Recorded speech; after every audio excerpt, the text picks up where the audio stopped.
Well, the curse of Vegeta pointing to himself before he fights a powerful enemy continues, as every time he points to himself, he gets completely slaughtered. Every month we get a chapter of the Dragon Ball Super manga, and it seems like one month fans will love and marvel at the writing and how refreshing it is, and then the very next month there will be complete outrage at something that was said or done in the chapter.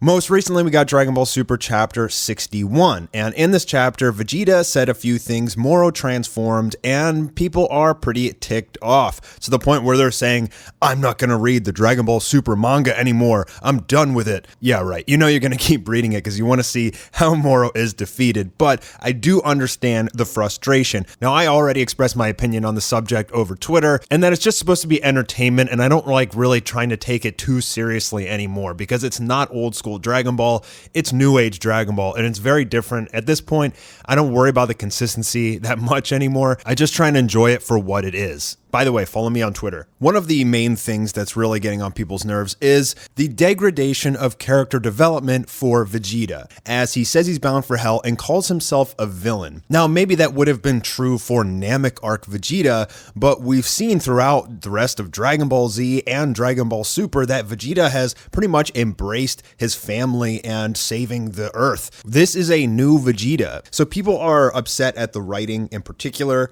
Carthu here pointing out that Vegeta says he's a villain who's bound for hell, even though back in the Buu saga, even Purunga thought that Vegeta was not a bad guy.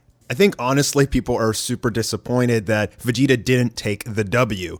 There was so much hype building into Vegeta training on Yardrat and finally coming to fight Moro after Ultra Instinct Omen had lost. And fans generally were pretty happy with Vegeta's technique. We may have wished that he had gained some power that rivaled Ultra Instinct. He did not, but what he did gain was a very interesting technique that he can use in the future. And the technique is really not of any concern to the fan base. I think the majority of fans are cool with Vegeta's forced spirit fission technique.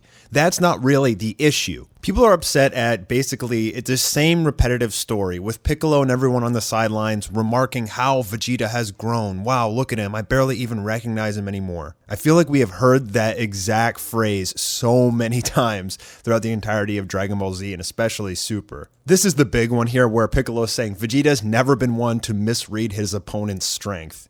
How many times has Vegeta misread his opponent's strength? Do I have to show you the pictures of him pointing to himself again? He underestimated Goku. He underestimated Zarbon, Frieza, Android 18, Cell, and the list goes on. So you can see and understand why fans would be like, what kind of ridiculous writing is this? Like, that's all Vegeta does is misread his opponent's strength, and then he gets his ass kicked. So Vegeta has the chance right here to just kill Moro, and he gives him a moment to basically use his magic to escape.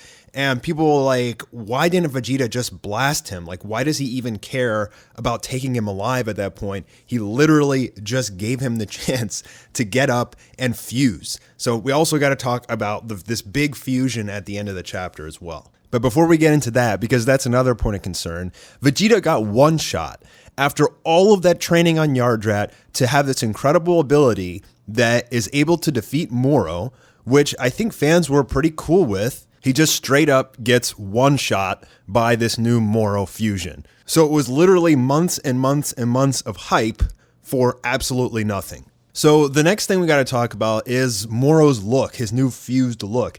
This version of Moro right here before he fused, basically the young Moro with the muscles, this is a great character model. Just about everybody loved this design, and it's something a little bit different than the traditional Dragon Ball designs. And what they did was, after the fusion, they straight up just gave him the basic villain Dragon Ball face with the villain eyebrows. And he lost that uniqueness to his character design. So fans are a little upset at that as well. One fan here doing his own version of the fused transformation of Moro with 7-3 and Shimareka. By the way, what is the entire point of this conversation? Piccolo's sitting there taking up so many panels talking about how Vegeta has changed and how Goku has changed him. And Goku just looks over at him clueless and says, who, me? I just wanted to fight strong guys out there. Like, what is the literal point of all of that dialogue? Now here's the thing, everybody wants to jump the gun. The arc is not over yet, and Vegeta still potentially could take the W. His ability will work perfectly against Moro's new fusion. I mean, it's literally the perfect weapon, so as long as Vegeta can get healed and get up and keep fighting, he'll be able to defuse this new Moro and drain all the energy out of him. I think sometimes we can jump the gun during these stories and forget that the arc is not over yet. And sometimes we just have to sit tight, be patient, and wait and see what actually happens. But I gotta agree with the disappointment among the fans.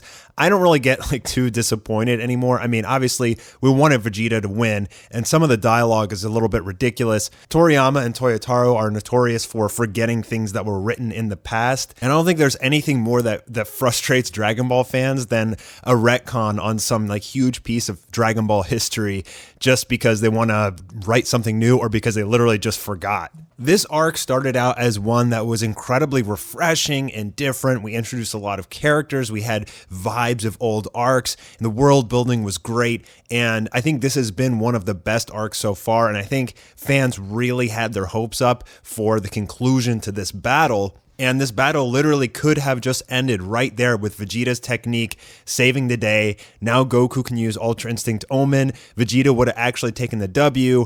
And this last, it basically is just an ass pull, has basically just extended the arc unnecessarily, or so it seems. I mean, I think that's really what's getting on people's nerves, is that it seems like they're just extending the arc unnecessarily. It's already been so many chapters. I feel like when this is animated, it's going to be 50 episodes or something.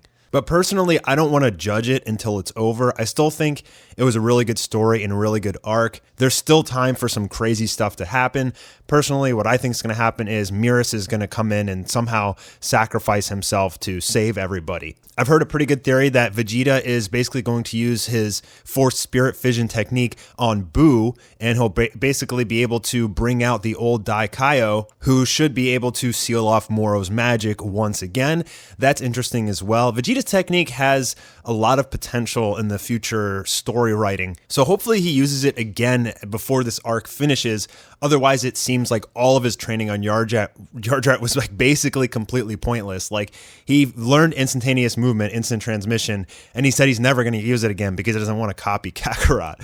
So it was what was the point of all of this hype and training for Vegeta? So far, it seems like nothing, but I just want to urge everybody who seems disappointed and let down over the chapter that the arc isn't over yet, and don't jump the gun and make assumptions until we know how this actually ends. I think now that Moro has the abilities of 7-3, that could cause some really crazy stuff to happen. I mean, what if he can copy Vegeta's ability and that would prevent a Gogeta fusion or something like that from coming? He could potentially copy Ultra Instinct. There's a lot that can happen, and yeah, the fusion did take me by surprise. I actually, when I first saw the picture of him on Twitter, the first scan of it, I didn't even think it was real.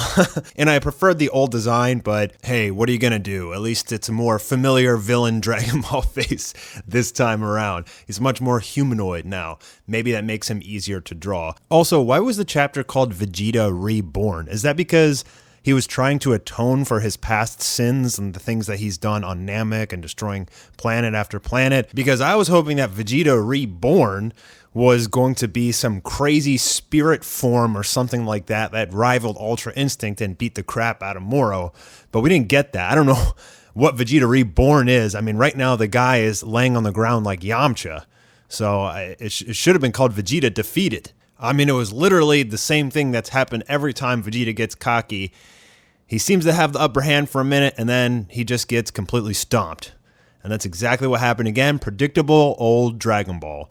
Nothing really new. An arc that started out very, very new and fresh and fun ended up spiraling down into the classic Dragon Ball tropes that we all know way too well by this point. I don't understand why they just won't give Vegeta the W. We know Goku's the main character and all, but fans are crazy about Vegeta. This would have been the perfect opportunity to give him a long-awaited, long-needed big W against a major villain, a final boss, and they just stripped it from him, and in one shot. He literally just got one shot, but who knows? Maybe he could get back up, but It's not looking too good for Vegeta at this point. I want to hear from you guys about what you thought about this chapter. Did you like it? Did it upset you? Leave your thoughts in the comment section down below. And I'll be seeing you guys soon for another video.